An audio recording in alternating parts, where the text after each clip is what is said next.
Rádio 91, bom dia para você que está na sintonia do bem, na manhã deste domingo, dia 23 de junho. Nós estamos começando o programa Aprendendo com a Igreja e eu, Cacilda Medeiros, conto com você, com a sua companhia até às 11 horas. Hoje nós vamos aprender mais sobre a missa no rito tridentino, né? A missa tridentina.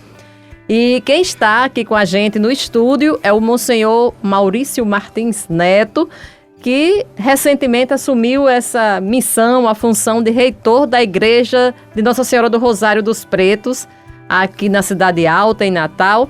E lá na Igreja do Rosário acontece semanalmente a missa tridentina, e presidida agora, né, pelo Monsenhor Maurício. Mas, Monsenhor Maurício, bom dia, bem-vindo aqui ao programa Aprendendo com a Igreja. Muito bom dia, Cacilda. Bom dia, queridos ouvintes. É uma alegria muito grande estar aqui com vocês. Antes da gente começar a falar mesmo do rito tridentino, queria que o senhor falasse um pouco também quem é o Monsenhor Maurício, né? Porque não é do clero da Arquidiocese de Natal, é religioso, não é daqui, né? E, enfim, muitas pessoas provavelmente não o conhecem. Então, quem é o Monsenhor Maurício? Muito bem, então, em poucas palavras, né? Porque afinal de contas, uma biografia completa para ser exposta levaria muito tempo. Vamos lá. Então, isso, Monsenhor Maurício Martins Neto. Eu sou religioso de São Vicente de Paulo, né? Estou aqui, então, por conta de uma nomeação que me foi feita no ano de 2020, não é? Para que eu voltasse, na verdade, a São Gonçalo do Amarante, onde eu me encontro atualmente. O senhor já tinha morado aqui antes? Já, eu morei aqui de 2010 até 2012 e era pároco de São Gonçalo, né? Ali na igreja histórica, né? Na paróquia de São Gonçalo mesmo, eu era pároco nesse período. Depois fui substituído pelo padre Valberto, que está lá até hoje, né? E foi na época, então, que a nossa congregação, por falta de efetivos, por falta de padres que pudessem assumir essa função, né, nós tivemos que deixar, então, a administração da paróquia para a arquidiocese. E aí, nesse ano de 2012, meu superior-geral pediu que eu fosse à França para me encarregar de um processo de formação internacional, que é o nosso noviciado internacional. Isso aconteceu durante 8 anos, no final dos quais 8 anos, não é? Então meu superior-geral falou, olha, tá bom, tá ótimo. E o meu superior provincial me disse, eu vou lhe dar um presente. Você volta então para São Gonçalo do Amarante, sabedor que ele era, que eu gosto muito daqui. É? E o senhor é natural de onde? Sou natural de São Paulo, da cidade mesmo de São Paulo, zona oeste da cidade de São Paulo. E aí, ainda falando assim um pouco, né, sobre o senhor, queria também que o senhor falasse um pouco sobre a sua congregação dos religiosos de São Vicente de Paulo, né? De Paulo, né? São Vicente de Paulo. Isso, muito bem. Quem fala um pouco da congregação, o carisma dessa congregação. Claro, muito importante até aproveitar essa ocasião para isso, Cacilda, porque muita gente faz confusão. Porque ouve dizer que eu sou vicentino, então eles dizem, o Monsenhor Maurício é lazarista. Que história é essa de lazarista? Os lazaristas, eles são membros da Congregação da Missão, que é a congregação masculina fundada por São Vicente de Paulo ele mesmo, não é? Então, São Vicente de Paulo fundou essa congregação masculina e também as Filhas da Caridade, não é? As Damas da Caridade têm origem também nessa sua intuição maravilhosa, mas nós somos fundados bem mais tarde, pelo menos uns 2 séculos depois, por um dos membros da Sociedade de São Vicente de Paulo, os vicentinos, aqueles que se organizam em conferências, os confrades e consórcios, e que visitam as famílias para levar uma ajuda, não só material, mas também humana e principalmente espiritual, não é? Então essas conferências vicentinas, que começaram em 1830 lá em Paris, com Antônio Frederico Ozanam, não é? Elas, vamos dizer assim, tiveram um grande ímpeto de caridade, e dentre os primeiros membros havia o nosso fundador, né, Jean-Léon Le Prévost, que disse, puxa, é uma intuição tão bacana, não é? E seria interessante que tivesse uma congregação que pudesse se dedicar a isso, às obras de caridade. E de maneira especial, à evangelização, não é? Das famílias dos meios populares. Então a gente foi fundado em 1845, 15 anos depois do início da Sociedade de São Vicente de Paulo, E a gente leva esse nome por causa, então, dessa nossa origem na Sociedade de São Vicente de Paulo. E não porque fomos fundados por ele. Mas é a mesma família, no final das contas. Somos primos com os lazaristas e filhos da caridade, não é? Então é a grande família vicentina. Legal. E atualmente aqui em São Gonçalo do Amarante, além do senhor, tem mais alguém, algum religioso da congregação? Somos 2, né? Estamos reduzidos atualmente em termos de membros, então sempre somos padres e irmãos. Então é necessário que haja no mínimo, pelo menos um padre e um irmão em cada casa. O ideal é que haja 3 membros pelo menos. Então estamos lá, o irmão Otávio, bem mais experiente do que eu e eu mesmo, lá na nossa casa, no nosso pequeno conventinho, em São Gonçalo do Amarante. Monsenhor Maurício, e quem, de repente, um jovem que está aí despertando para a vocação religiosa, seja sacerdotal, seja para ser irmão, quiser conhecer mais a congregação dos vicentinos, como é que faz? Olha, é só entrar em contato comigo. Eu estou muito bem posicionado para poder ajudar quaisquer jovens que se perguntem sobre a vocação e vocação religiosa vicentina, né? Mesmo porque eu fui nomeado recentemente, e peço a Deus que me dê todas as graças para que eu leve adiante essa missão. Também fui nomeado provincial da minha congregação no Brasil. Então, quer dizer, eu sou o responsável maior por esse acolhimento, né, dos jovens, discernimento com eles. Claro que há formadores, e eles é que depois trabalham diretamente com isso no campo, no terreno da formação, mas sou eu o responsável maior por esse tipo de acolhimento, né? Então eu estou aqui posicionado em Natal, na Arquidiocese de Natal, de uma maneira estratégica também para todos os jovens que aqui do estado, da cidade do estado e da região quiserem justamente nos conhecer.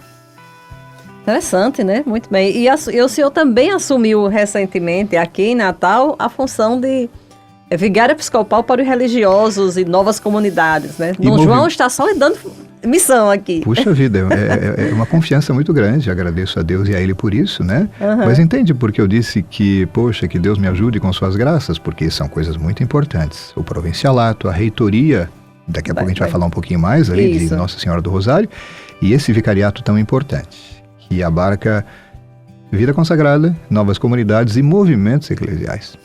É vasto. É bastante vasto. Que Deus me ajude. Pois é. Bom, mas fechando aqui esse grande parêntese para falar da congregação, dos religiosos de São Vicente, que é importante até para quem está ouvindo a gente conhecer um pouco do senhor, do seu trabalho, da sua congregação, né?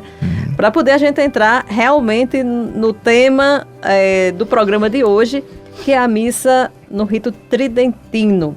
Então, o que é, quando se diz assim, a missa tridentina, a missa no rito tridentino, o que é que é? Que missa é essa? Tá certo. Em primeiro lugar, é a missa. Vamos dizer assim, é a missa, né? A missa que meus pais conheceram, meus avós conheceram, os meus bisavós, aquela que o Brasil conheceu, né? A missa que foi celebrada no Brasil, de maneira, vamos dizer assim,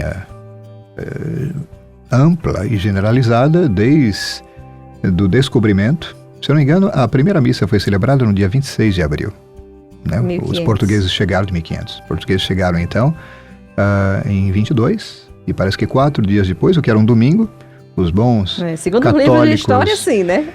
Sim, né? Eu tô ali o que eu recebi, não tenho como estar lá, mas enfim, o que eu recebi assim de dado histórico e me parecem confiáveis é que, sendo domingo, parece que caiu no domingo esse dia 26. De qualquer maneira, no primeiro domingo, no domingo seguinte, a chegada dos portugueses, eles como praticantes, né? Católicos praticantes, disseram, opa, vamos celebrar a missa.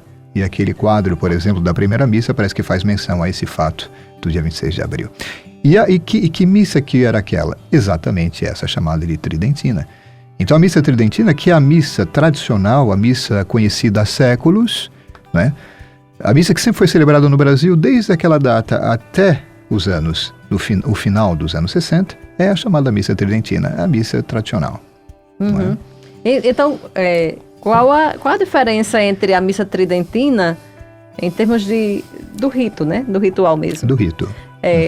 E a missa que a gente participa hoje, a missa romana? É normal? É que a gente Entendi. Eu entendo, Cacilda, de repente a gente se pergunta, mas primeiro, como chamar uma e outra? Quais são as diferenças? O porquê disso, o porquê daquilo? Exato. Vamos lá, então. Bom, primeiro que havia esse rito, e claro, esse rito, ele existe muito antes do descobrimento do Brasil, é claro. Né? Na verdade, ele fora fixado como rito para toda a Igreja Católica de rito latino, já no século XVI. O Papa São Pio V, ele disse, bom, fica então determinado que para toda, né, a igreja no mundo, né, então esse rito deve ser o rito oficial. Tá assim? É claro que sempre houve outros ritos na igreja, ritos válidos na igreja católica, né, como por exemplo o rito ambrosiano, né, o rito carmelita, os ritos orientais.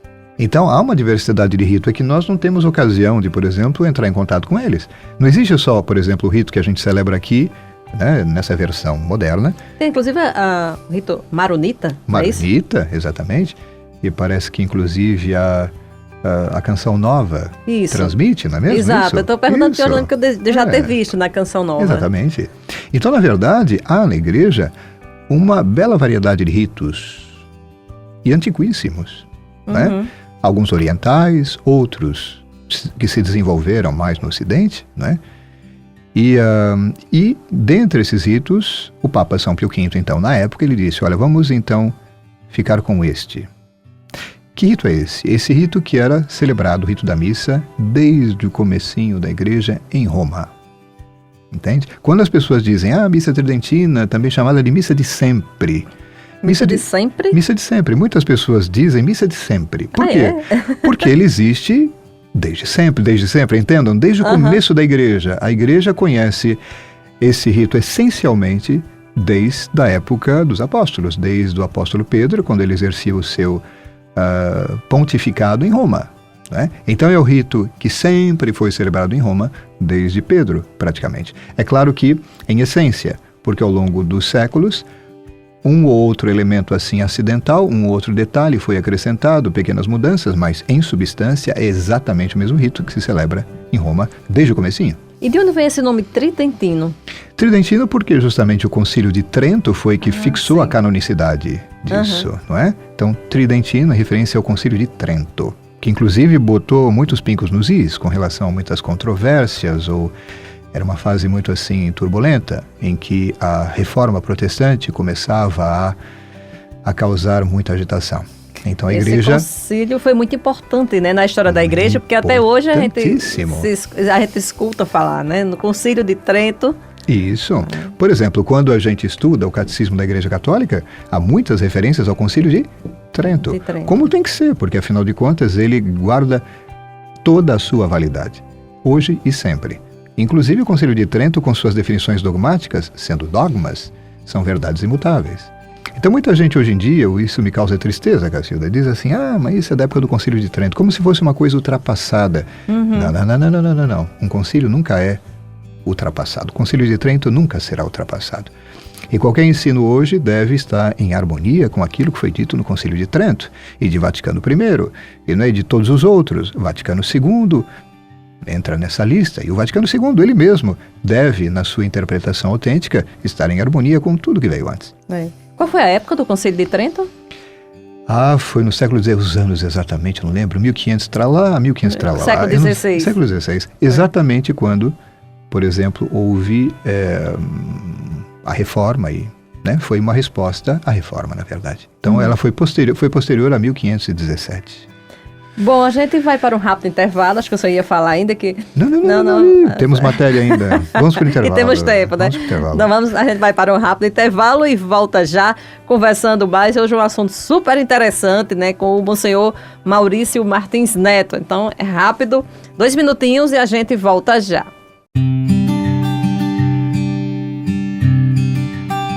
Estamos de volta com o programa Aprendendo com a Igreja neste dia 23 de junho. Hoje nós estamos conversando com o Monsenhor Maurício Martins Neto, da Congregação dos Religiosos de São Vicente, né, os vicentinos, que aqui no Rio Grande, aqui na Arquidiocese Natal tem sede, tem casa em São Gonçalo do Amarante. E Monsenhor Maurício também, recentemente, eu acho que há cerca de... no mês de maio, né? Assumiu a missão de ser reitor da casa, da Igreja do Rosário. Isso, 25 de maio. 25 de maio, né? Um mês. Um mês, daqui a pouquinho, né? Daqui a pouquinho um mês. Um mês, exatamente, que está como reitor da Igreja de Nossa Senhora do Rosário dos Pretos, a conhecida Igreja do Rosário, aqui na Cidade Alta. E lá acontece a missa no rito tridentino, atualmente presidida pelo Monsenhor Maurício. Quais são os dias, os horários que tem missa tridentina? Então, vamos lá. O que nós já temos fixado, e a coisa promete ainda ser enriquecida, mas vamos lá. Pelo menos no fim de semana. Nós temos no sábado uma missa às 17 horas. Então, sábado, todos os sábados, 17 horas. Domingo, 2 missas, às 8 da manhã. E à tarde, às 16. Ambas, aliás, todas no rito tridentino. Todas. Então, sábado às 17. Sábado às 17. No domingo. 8 horas. E depois à tarde, às 4, né? Às 4 da tarde, 16 horas. Pronto. Sábado 17, domingo 8 e 16. Isso. 8 e 16. Então, isso, Cacildo, no fim de semana. Vou até atualizar no site da Arquidiocese, que eu acho que ia estar com outro horário. Que interessante. E o pessoal pergunta muito também. Assim, de vez em quando chega pergunta nas redes sociais da Arquidiocese, o pessoal pergunta que quando é que tem missa tridentina. Vamos saber para atualizar. Então, foi bom ter falado. Mas isso é no fim de semana, porque temos também na semana, pelo menos por enquanto, na sexta-feira, amanhã, 7 da manhã. Na sexta, às 7 da manhã. 7 Essa é normal. Tá sendo rito romano ou são todas tridentinas? Não, tudo é tridentino ali. Então tá. Então na sexta, às 7. Às 7 da manhã. Exatamente. Olha, qualquer dia eu vou lá participar da missa para conhecer, até que eu não conheço, né?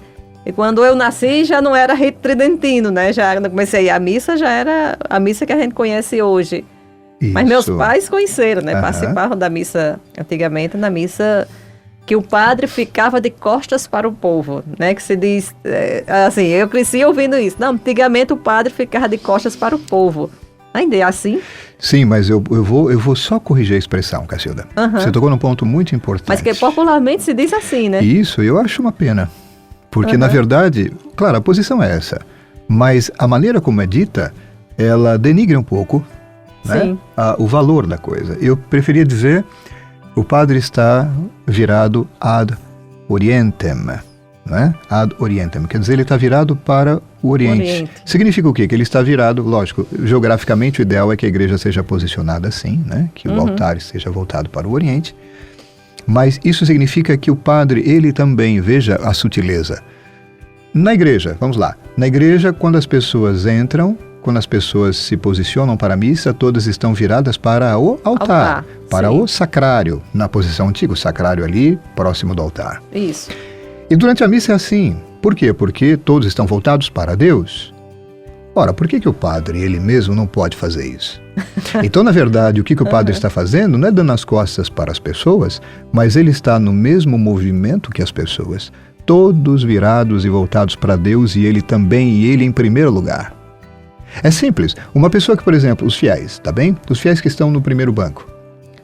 Eu não diria que os fiéis que estão no primeiro banco estão assim para darem as costas aos fiéis do segundo banco. Entende? Não, assim não é essa a perspectiva. Né? A perspectiva é que todos estão virados para a mesma direção e o padre à frente como pastor, dando exemplo, na proximidade mesmo, voltado para Jesus. E veja que é uma perspectiva autêntica e muito mais positiva do que dizer, o padre, ele está dando as costas. Isso parece muito assim uma jogada de quem não gosta muito dessa forma ritual. Mas é mesmo. E parece não, é mais lógico, né? O padre também é um fiel, um filho de Deus que está ali a participar da missa e apenas está presidindo aquele rito, mas ele também é uma pessoa como qualquer outra, né? E essa posição coloca muito mais em evidência a soberania de Deus, a importância de Deus, o fato de que Ele é que está no centro e acima de todos nós. Além da missa nesse rito, há também há sacramentos como batismo, casamento ou só a missa? Então, não é só a missa, porque para que haja hoje, segundo a determinação do Papa Francisco, né, que emitiu um documento importante, esclarecedor, que se chama Traditionis Custodes, é um motu próprio. Motu próprio quer dizer um documento que o Papa faz por iniciativa própria. E ele então, com muita atenção a essa questão, ele deu certas diretrizes, né? Inclusive para limitar certas iniciativas, enfim, uma hora a gente pode até voltar a isso. O fato é que nesse documento está dito que para que haja celebração não só da missa, mas de todos os sacramentos na forma anterior, tradicional, é necessário que seja uma paróquia, por exemplo, uma paróquia pessoal, erigida como tal. A reitoria, canonicamente, não chega a tanto. É mais modesto. E como reitoria, então, canonicamente, é possível celebrar somente a missa. Os outros sacramentos nós celebramos com toda a dignidade, segundo a reforma litúrgica, como em todas as paróquias. Na missa tridentina, é celebrada em latim? Assim, obrigatoriamente. Mas todo o ritual, ou só leitura, ou só oração eucarística, Veja, enfim? a missa, toda ela, o ritual que está no missal, é tudo em latim, tá bem? É claro que existe também uma orientação atual da igreja de que se leia em português, que se leia também em português, e é o que nós fazemos lá. Então, por exemplo, a missa acontece, eu leio tudo em latim, e na hora, antes de fazer a homilia, ou o sermão, como se diz classicamente, eu leio em português as duas únicas leituras que sempre há. É interessante porque no domingo, na reforma litúrgica, na missa dita atual, ou forma ordinária, ou forma moderna, nós temos no domingo 3 leituras, né? Isso. Primeira, segunda e evangelho. Exato. Nunca há 3 leituras no rito tradicional. No domingo é sempre uma leitura só e depois é o evangelho. Ah, é? É. Então, Aí o senhor lê em português, a leitura do evangelho em português ou em latim? eu em latim primeiro, Sim, segundo o rito, respeitando a sequência do rito, sim. e a hora que eu for ao ambão, para a homilia, eu faço um sinal da cruz, rezo uma Ave Maria e rezo. Eu leio em português simplesmente o que eu li em latim, e eu começo A leitura então, e o evangelho. Isso, né? Então, do Evangelho segundo João, tananana. Da Epístola de Paulo, tá pronto, para as pessoas terem noção do que eu disse lá. Por quê? Porque é interessante que as pessoas saibam o que diz a palavra de Deus, né? É um pedido, inclusive, da igreja, né? E que eu faça, claro, a homilia em português, lógico. As pessoas me perguntam, mas a homilia em latim? Olha, eu não poderia fazer uma homilia em latim, o meu latim não chega tanto. E também não é aconselhável, porque a homilia deve ser feita na língua que seja compreensível, se não de todos, da extrema maioria ali, da grande maioria. Entendeu? Muito interessante. E, assim, eu acho que hoje em dia é até difícil encontrar padres que possam presidir, né, celebrar nesse rito, até pela dificuldade do latim. Não é mais como antigamente que os seminaristas obrigatoriamente estudavam latim, tinham que aprender mesmo, né? É verdade, o número de padres que tem, por exemplo, essa facilidade, ele é bem reduzido. Tá? Por conta, inclusive, da formação nos seminários, que não contempla o latim como instrumento de estudo como antes, e também pelo fato de que é uma coisa mesmo reservada a um grupo X ou Y que tem uma certa sensibilidade. É claro que muitos seminaristas, eles têm tido interesse por isso, mas para isso eles têm que depois encontrar momentos específicos para poder aprender, treinar, não é? E o senhor, assim, de onde veio esse desejo, essa vontade de aprender, de celebrar no rito latino, no rito tridentino? De onde veio? Sim. Bom, isso veio lá no ano de, vamos dizer assim, 2004, mais ou menos, né? Antes do Papa Bento XVI ter permitido o acesso amplo a essa forma ritual, né? Porque é importante lembrar disso, Cancedo. No ano de 2007, o Papa Bento XVI escreveu, ele também, um motu próprio, chamado Summorum Pontificum, que,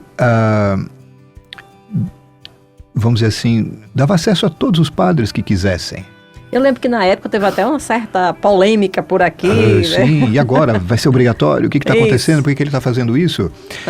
Ele fez isso por algumas razões. Por exemplo, criar condições de acolhimento, né, de membros da chamada Fraternidade de São Pio X, que é um assunto bem específico depois, né? Mas também para dar a possibilidade a todos os padres e os fiéis que quisessem de ter acesso a essa riqueza litúrgica, a esse patrimônio, né? Porque na verdade é um patrimônio não só litúrgico, espiritual, cultural. Então o Papa mesmo nesse documento, na carta que acompanha, ele disse o que valia para gerações e tantas gerações anteriores, como não teria valor para nós também. Então aqueles que quiserem, né, sob certas condições, podem, e ele abriu então amplamente aí a possibilidade de celebração em 2007. E aquele desejo então não só se intensificou, mas me levou a buscar efetivamente o aprendizado. E eu fui então a Campos, na cidade, no estado do Rio de Janeiro, a cidade de Campos dos Goitacazes, onde nós temos a Administração Apostólica Pessoal São João Maria Vianney, a única jurisdição, vamos dizer assim, de dimensão diocesana, de caráter diocesano, para o rito tridentino no mundo. Ah, interessante. No Rio de Janeiro. Eu estava pesquisando um pouco, né, sobre a missa tridentina para fazer os roteiros, né? Assim, os pontos que a gente iria conversar aqui hoje no programa. E eu vi um vídeo acho que é do bispo, né? Lá dessa... Isso, Dom Fernando de Arias Rifan. Isso, exatamente. Uma grande pessoa. E eu fiquei... Aí eu estava apressada, não teve tempo de pesquisar mais, mas eu fiquei na dúvida. Será que é católico, apostólico, romano? Sim, mas é, né? Completamente. Não é? Então, eles tiveram essa graça da ereção, né? Da instauração da administração apostólica pessoal no ano de 2002. O Papa João Paulo II concedeu a eles isso e enviou então o cardeal à época Castrillon Hoyos, que veio justamente para esse ato formal de criação de uma diocese. Na verdade, isso é uma diocese pessoal. O que é uma diocese pessoal? É como uma paróquia pessoal. Sim. É por inscrição, você adere a ela pessoalmente, né? E então, Dom Fernando está lá desde os inícios, né? Não me lembro exatamente. Antes dele era Dom Licínio Rangel. Eu acho que quando a administração foi criada era Dom Licínio Rangel, o bispo. Depois ele veio a falecer, pouco tempo depois, e o padre Fernando de Arias Rifan foi sagrado bispo, Dom Fernando, né? Inclusive há muitas entrevistas que ele deu, bem interessantes, em que ele esclarece com muito mais propriedade o sentido, né, da escolha da forma tradicional. Uma das suas ideias mestras, né, uma das ideias principais é dizer que a forma antiga, ela apresenta, vamos dizer assim, com muito mais generosidade, com muito mais assim clareza até, a totalidade dos dogmas eucarísticos. E então se eu for lá para aprender mais, isso, beber da fonte. E fui acolhido maravilhosamente por toda a administração apostólica. Geralmente eu ficava no seminário. Quem teve muita paciência em me aprender, em me ensinar, foi o padre Cláudio Omar, a quem eu agradeço muito, né? E a acolhida de Dom Rifan, Dom Fernando Rifan, sempre maravilhosa. Agradeço muito. Na sua formação para sacerdote, para o sacerdócio, já tinha estudado latim também? Sim, mas de uma maneira bem assim, modesta, né? Então é claro que o fato de ter morado na Itália, a proximidade, por exemplo, com o italiano, depois ainda uma maior proximidade com o latim, o fato de ter celebrado a missa em latim no rito novo. Sim. Esse rito que nós temos aqui, o rito da reforma litúrgica, que pode perfeitamente ser celebrado em latim, conforme até mesmo nos recomenda a igreja. Eu celebrei durante muitos anos em latim a oração eucarística número 1, que é o cânon, que é a única oração eucarística da forma tradicional, então estava à vontade. E em relação aos paramentos, no seu Maurício, o padre também usa os paramentos do antes da reforma? Sim. Se bem que não haja, ele pode utilizar, por exemplo, a casula na forma atual, né? Aquela casula um pouco mais assim. Mais folgada, digamos assim. Mas é claro que quando, por exemplo, as pessoas que têm essa sensibilidade pela forma tradicional, elas buscam a coisa na sua totalidade, integral, exatamente como se os paramentos, o barrete. Eu falo primeiro do formato da casula, né? Então, por exemplo, a casula dita romana, ela é lógico que ela é utilizada preferencialmente, né, na forma tradicional, né? E tem uma diferençazinha, o tal do manípulo, que é uma espécie de pequena estola que pende do braço, assim, do braço esquerdo que a gente coloca. Essa é a coisa que a gente não tem. Quem está ouvindo a gente não está vendo, né? Isso. Vem até o punho. O punho, exatamente. Quer dizer, no antebraço, né? Sim. A gente coloca aquilo que se chama, né?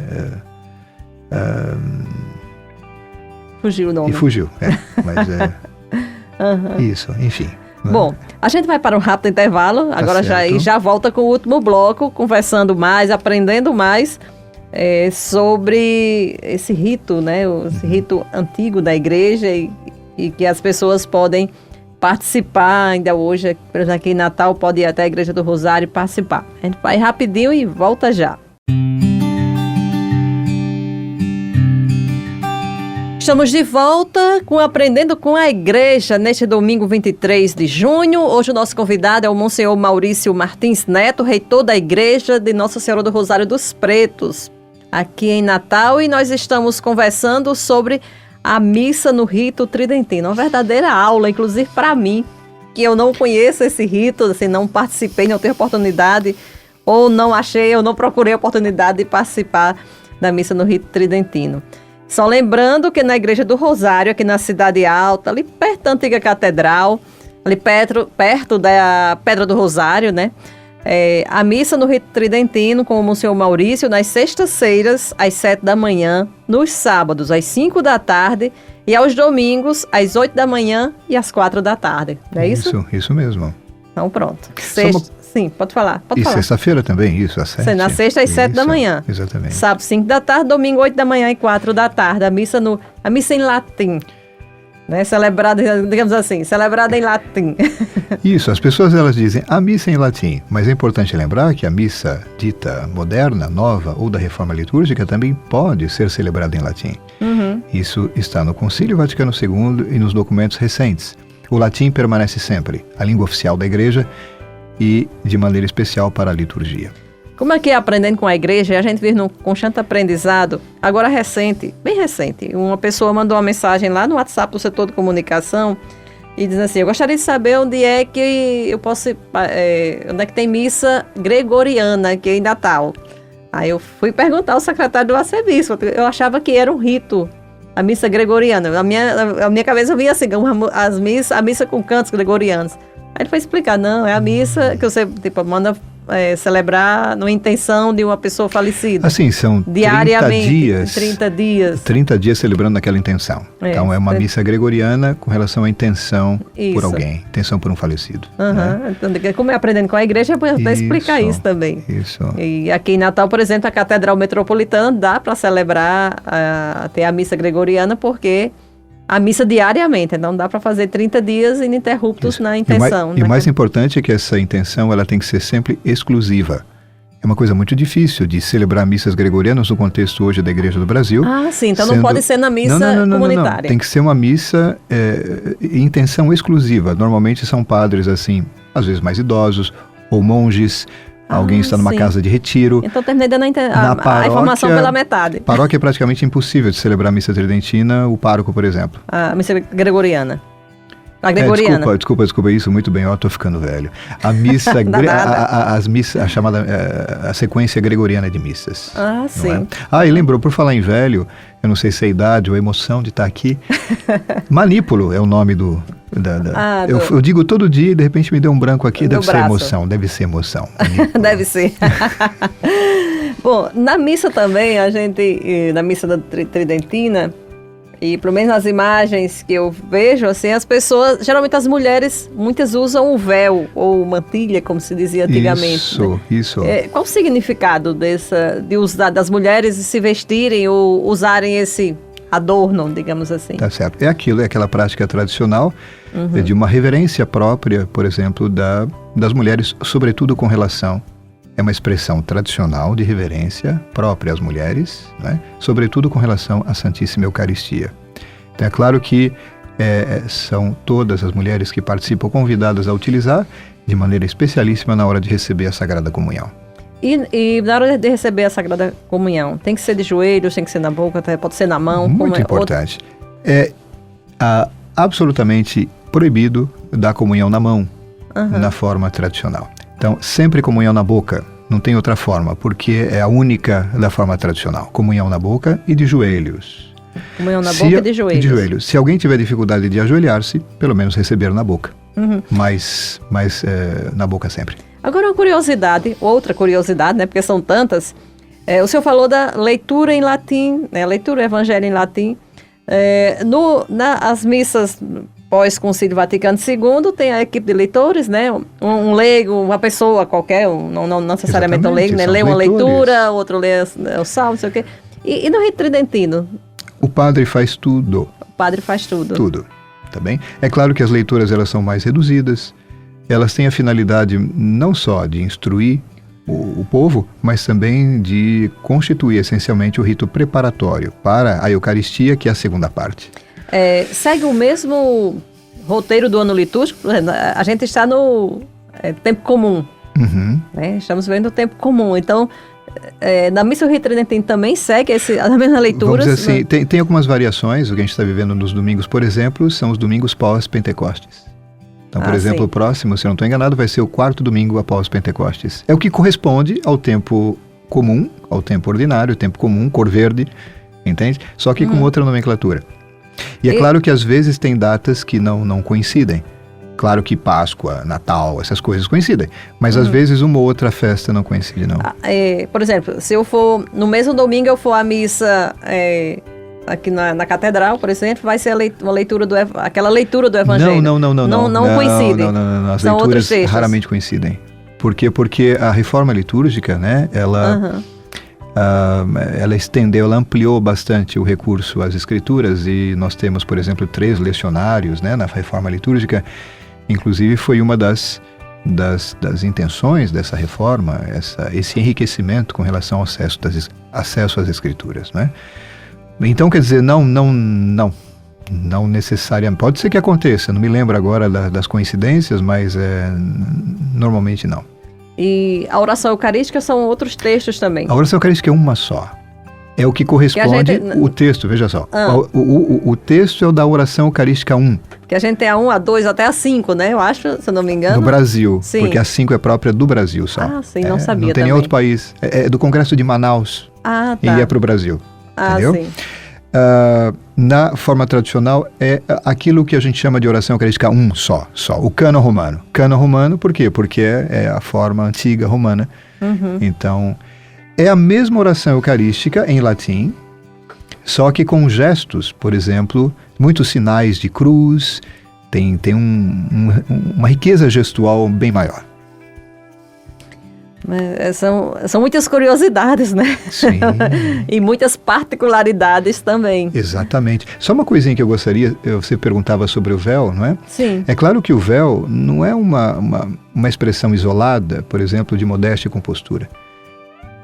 Na verdade, Cacilda, vamos ser bem sinceros, em todas as missas, os fiéis deveriam apresentar-se de uma maneira realmente modesta, adequada àquilo que se está celebrando. É o que a gente não tem visto, infelizmente, em certos locais. É aquela coisa, a gente diz assim, você não vai para a praia de terno e gravata, né? E a mulher não vai com um vestido como fosse para uma festa de debutante, de social, né? Você vai com a roupa de praia, de short e de biquíni. E para a igreja você também deveria se vestir adequadamente ao espaço. Exatamente. Só que eu tenho percebido que as pessoas muitas vezes não têm mais noção do que é adequado para a igreja, porque perderam a noção do sagrado. A forma tradicional, por exemplo, tem ajudado a restaurar o senso do sagrado nas almas. E as pessoas, inclusive, quem for, vai perceber que quem já tem o hábito de ir a essa missa está muito apropriadamente trajado, modestamente trajado, né? Isso significa, por exemplo, que os homens nunca estão de bermuda, nem as mulheres, não é? Que, por exemplo, assim, é recomendável que as moças estejam com saia ou vestido, nunca acima dos joelhos, decotes proeminentes nem pensar, não é? Que os ombros estejam cobertos e que... Entende? Quer dizer, uma série de cuidados de bom senso, né? Nada colado no corpo, nada transparente, nada de camisa de time para os rapazes, ou camisetas que contêm estampas estranhas à fé cristã. Isso é bom senso, grande bom senso, né? Que muitas vezes, infelizmente, falta aqui e ali. Para celebrar no rito tridentino, mesmo o padre já estando preparado, inclusive sabendo ler em latim, tudo. Mas é preciso também uma autorização especial do bispo daquela diocese? Sim, precisa. Atualmente precisa, sim. Né? Então, por exemplo, ali o único espaço em que há essa autorização na arquidiocese é exatamente na reitoria. Eu sou reitor, então, quer dizer, já por ofício, tenho a minha autorização para celebrar sempre. E sempre que houver alguém, né, que eu convide, é claro que eu tenho que me referir a Dom João, para que ele não só tome ciência, mas que autorize também. Né? Então, o local é especificamente aquele. Segundo, então, se alguém quiser, se o senhor quiser celebrar no rito tridentino lá em São Gonçalo, não deve? Não posso, mesmo porque, pelo documento último do Papa, está proibido celebrar a missa tridentina em igrejas paroquiais. Tem que ser em igrejas específicas para isso, atualmente. Então, não poderia celebrar na igreja matriz de São Gonçalo e nenhuma igreja paroquial, na verdade. Uhum.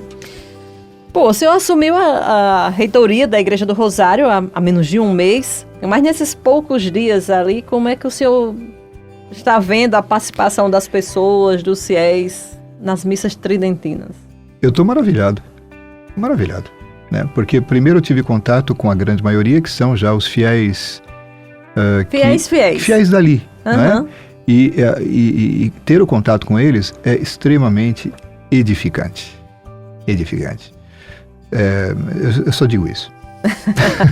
Bom, Monsenhor Maurício, a gente já está assim, se dirigindo ao final do programa, e agora deixou espaço para que o senhor possa também convidar quem está ouvindo a gente a conhecer a turma mais jovem, quem nasceu do final da década de 60 para cá, que não teve oportunidade de conhecer a missa em latim, como se diz popularmente, né? Ou a missa tridentina, poder ir até a Igreja do Rosário e participar. Claro, nossa, é uma experiência a ser feita de verdade, porque ela coloca a gente em contato não só com a nossa história, né?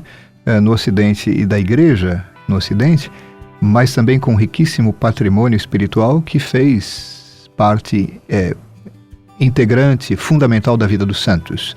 A gente diz que os santos foram forjados, a maioria deles, é claro, nesse rito. Né? Então, vale a pena conhecer, e é claro, eu digo, te convido, mas não se assuste, porque essa celebração, essa forma ritual, ela é muito marcada pela solenidade, o silêncio, a contemplação, a elevação, o que faz, aliás, a grande riqueza dela. E como a gente está adaptado à forma ritual, né, recente da reforma litúrgica... Tem muito barulho também, às vezes tem muito barulho. De muito barulho. Então, por exemplo, não vai encontrar ali um ministério de música estrondoso, não. Ainda mais uma curiosidade, tem os cânticos assim também na missa? Sim, há fiéis ali que se organizam muito bem para cantar um coral, né? E canto em português? Em latim. Às vezes um outro canta em português, mas essencialmente cantos assim conhecidos, tradicionais, cantos gregorianos. Sim, né? Que são lindos. O canto gregoriano, que inclusive permanece como referência até mesmo para a missa chamada nova, como referência de música litúrgica. Sim. Tudo que se aproximar do canto gregoriano se aproxima também do espírito da música litúrgica atual. Isso vale a pena refletir, viu? Com certeza. Há uma coisinha também, por falar em postura e tal, é lógico que uma coisa que me chama muita atenção é o grande respeito pelo espaço sagrado, o silêncio e o recolhimento. Me lembro muito bem na primeira vez que eu fui, né, me preparando ali devidamente na sacristia, um silêncio na igreja. E eu pensava comigo ingenuamente, nossa, puxa, acho que não veio muita gente. Olha, isso, o silêncio. Eu coloquei a minha cabeça e vi que a igreja estava plena. Eu falei, uau! Em outros contextos, em outras igrejas, nessa hora, não é o silêncio que encontramos, né? Então, quer dizer, infelizmente, esse recolhimento, essa coisa, a compostura. E eu vejo que, por exemplo, o celular ali, todo mundo tem o seu celular desligado, guardado, né? Ninguém mascando chicletes. O que é uma maravilha, não é para mascar chicletes na igreja, não é? Então, quer dizer, todas essas coisas assim tão básicas, né? A gente vê ali observadas de uma maneira muito generosa e natural. É bonito, realmente é difícil de encontrar. Monsenhor Maurício, muito obrigada. Eu que agradeço. Por ter participado conosco desse programa. Realmente uma riqueza grande, né, de conhecimento, uma aula, né, sobre esse rito tão antigo da nossa igreja, o rito tridentino. Então, muitíssimo obrigada. Eu que agradeço. Espero a gente trazê-la aqui em outros momentos para conversar mais sobre outros temas. Claro que sim, nossa, eu me sinto muito à vontade. Foi a primeira vez, eu acho, aqui, se eu não me engano, foi a primeira vez que o senhor participou do programa Aprendendo com a Igreja, eu acho. Aprendendo com a Igreja, sim, mas há 12 anos atrás, já vi em a rádio também, quando eu estava aqui, né? Mas essa é a primeira vez nessa segunda fase. Muito bem, então muito obrigada mais uma vez. De nada. E obrigada a você que esteve com a gente, acompanhando o programa Aprendendo com a Igreja, aprendendo mais sobre a missa no rito tridentino. Continue na sintonia do bem, vem aí a Santa Missa, direto da Catedral Metropolitana. Bom domingo, boa semana para você.